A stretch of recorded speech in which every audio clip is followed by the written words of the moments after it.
Alright, so hello everyone. So for today's video, one of the requests I got yesterday was to do an economics motion and to do more closing government motion. So I'm totally game. We're gonna keep on doing this for the next few days anyways. So yeah, I think this is a fairly difficult, straightforward economics motion that I think would intimidate a lot of people. So let's do it. All right. So the motion is this House supports the adoption of cryptocurrencies into states with weak fiat currencies. Just gonna start the time right now. All right, game.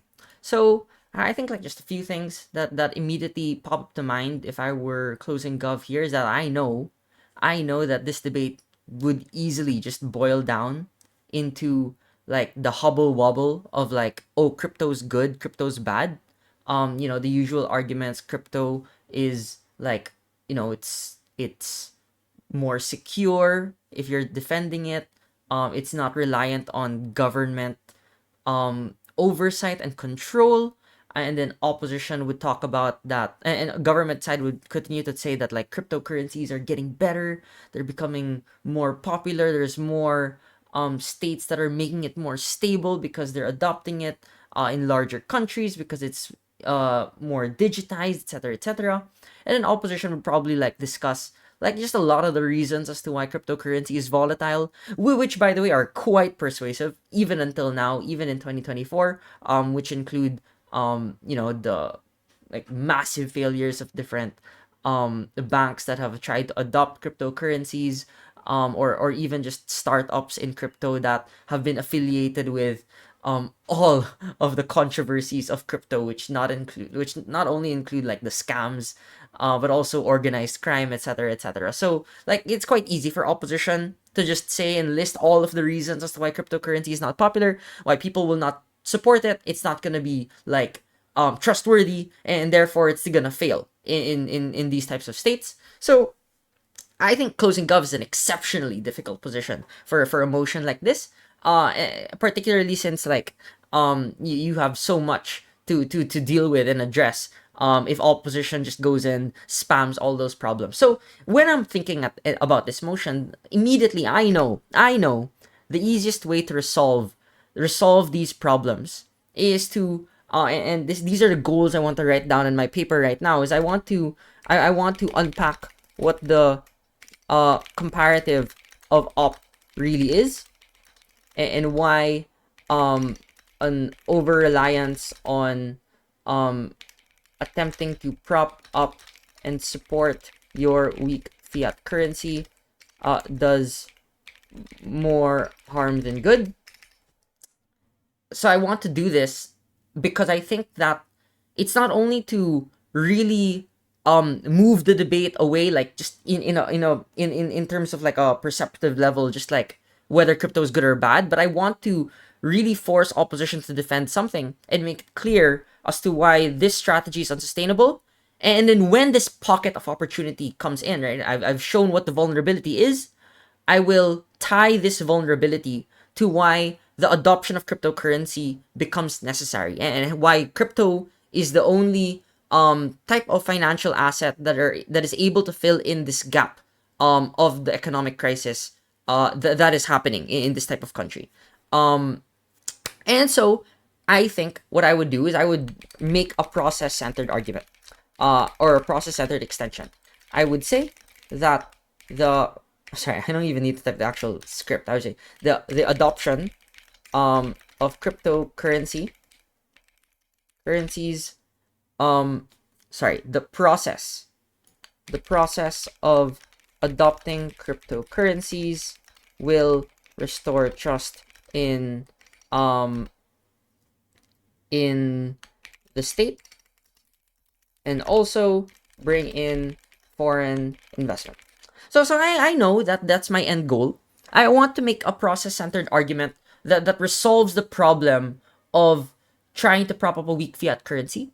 And I also want to make and prove that adopting cryptocurrency in this particular way, in this particular context, is going to be very popular and is going to definitely bring in all of the, and this is the term I'm going to use in the speech, to bring in to fulfill all the preconditions of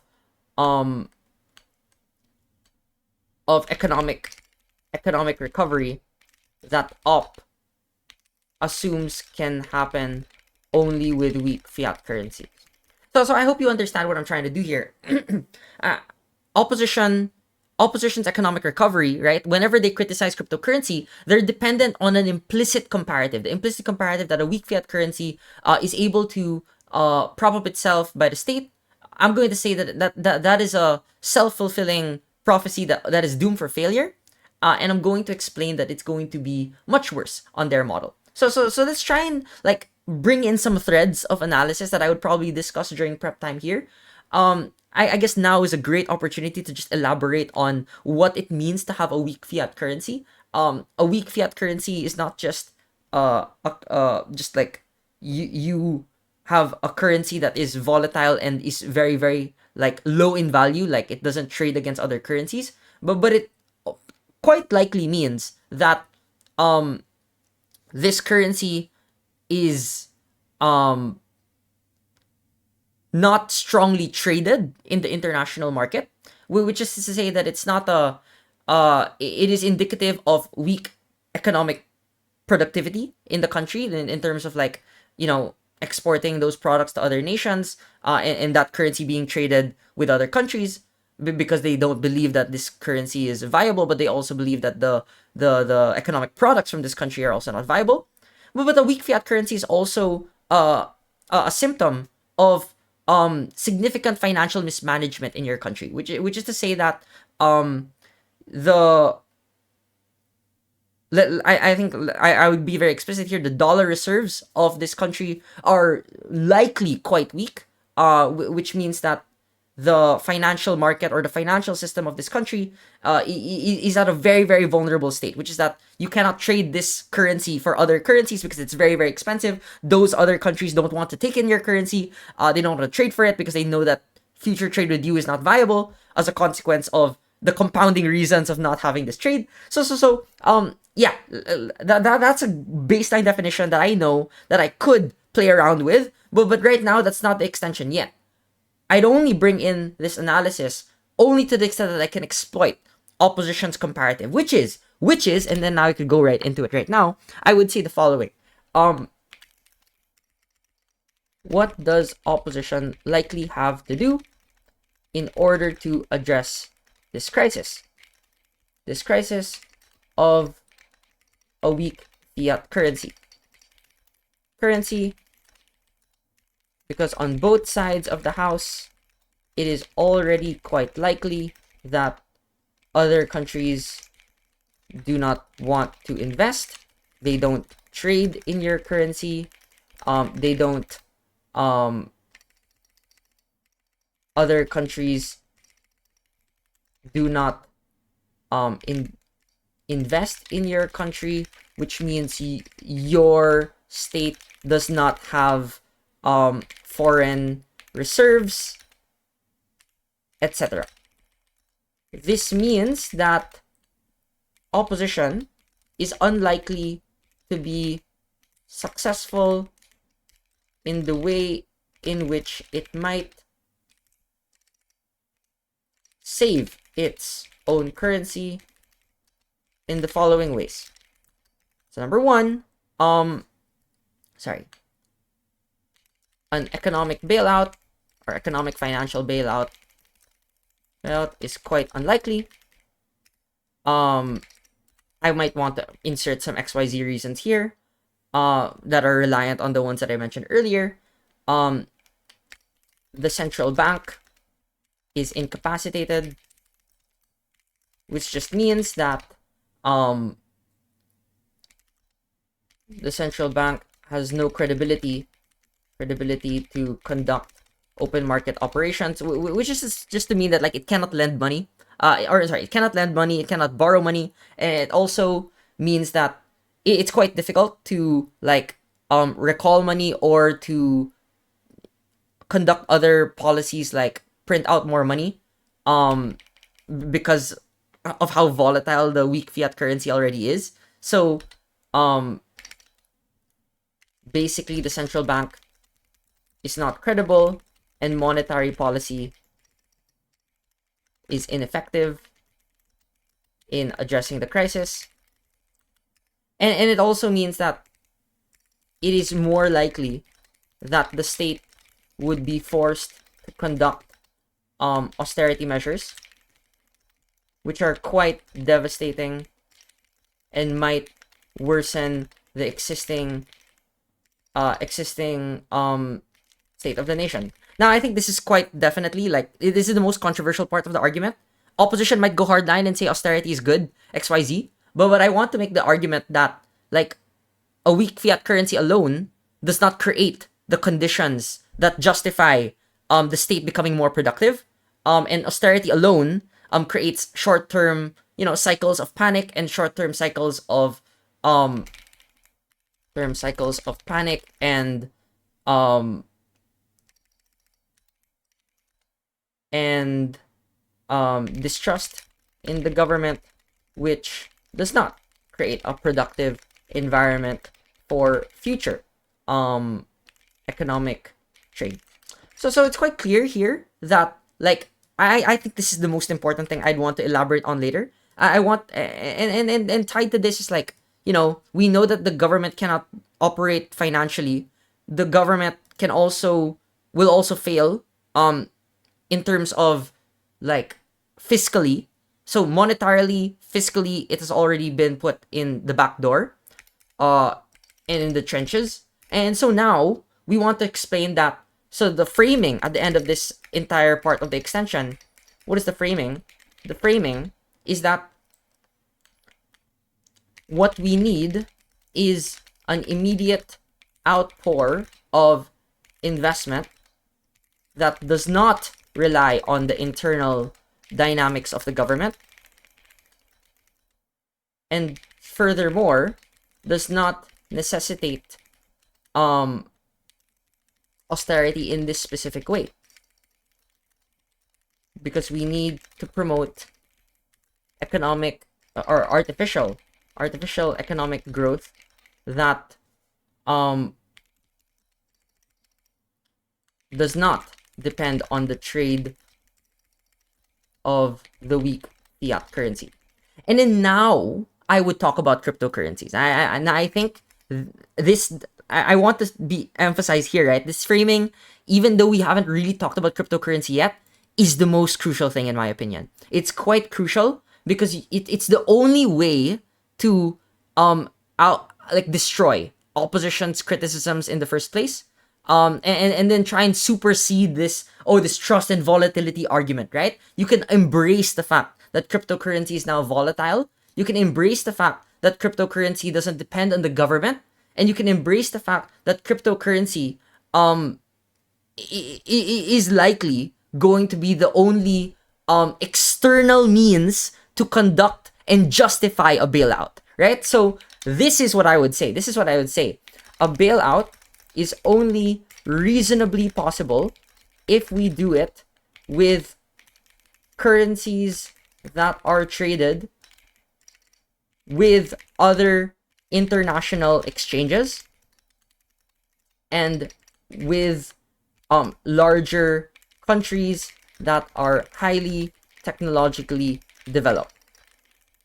So now I've been clear. What are the conditions for where trade happens? And what are the conditions for why this is likely to be the case? Now I would do this, right? I'd immediately say this. Why do cryptocurrencies fulfill this standard? Well, I would say the following, right? Number one, tech startups have incentives to massively increase adoption and scale, and the preconditions for this include connection to a larger digital infrastructure, which are also very concrete when connecting businesses financially to larger markets. So obviously the argument is going to be about like how like all those mom and pop shops, all those businesses now don't have to trade in their weak fiat currency before. instead of going directly to the dollar, the tie to the dollar is through the cryptocurrency. Obviously that still needs a lot more work, but it's more reasonable. It's a much more workable standard now. Number two, you would say that um cryptocurrencies, the adoption of cryptocurrencies, diversifies financial institutions, ties their investments to the mixed investments of what do you call this? Uh, banks, big banks in developed countries that are also adopting these exchanges and money.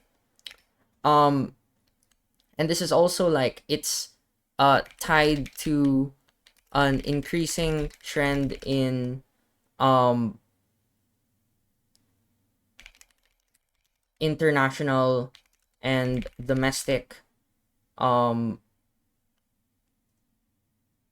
trend domestic outflow for money. Sorry, in transactions, outflow in transactions. So like the more transactions being processed, the more it is likely that other businesses interact with these local businesses in that currency too. So I think it's quite helpful to say that bailing out the weak fiat currency happens through cryptocurrency, because the concrete economic recovery and the conditions for that trust happen through the medium of crypto, because it's fast, it's rapid. All of the mechanisms OG were reliant on, which is not like, oh, it's secure, there's like the blockchain, all of those things. We could still use those premises, but we use it to the extent that it creates those conditions that make it fail at op, right? Like the opposition would have failed with like a bailout, opposition would have failed with the central bank, opposition would have also failed with the state and its own fiscal management. Right now, I still think there's a lot more work that needs to be done in tying each and every one of these mechanisms. I'd probably make some mechanism on like central bank digital currencies and tying that to cryptocurrency. Maybe there might be something to explore there. Maybe there might be something to explore on like financial and economic bailouts being tied to cryptocurrency, but I think we've already done that. Maybe there might be more information that we could talk about when we're talking about like spending for the government and why the loans might be cheaper. I don't know that yet. Or like relatively cheaper compared to something else. But right now this should perfectly be fine. Like for the prep time that we currently had, like this is already enough that we could already do. All right, so that's pretty much it. Yeah. So what's the learning from this video? One learning I would say is that like in economic motions that seem to be very like intimidating or difficult, you don't really like escape the difficulty. And you already know that there are a lot of like easy low hanging fruit arguments teams will always try and build. But the most important thing is, can I directly tie the conditions of economic growth to what the motion is asking me to do? And then that's what we tried to do in this speech. We tried to unpack and weaken opposition's best harms or best benefits by tying their processes to what they would need to do. And we try and solve that with what we would need to do, which is the adoption of cryptocurrencies into these types of states. And then maybe you could tie that into all the other institutions that are likely going to be involved. Maybe that might be tied to like how other currencies might not work out, and maybe there might be a political argument on US isolationism or whatever. But for now, this is perfectly fine. All right, that's pretty much it. Thanks everyone. Have a good day.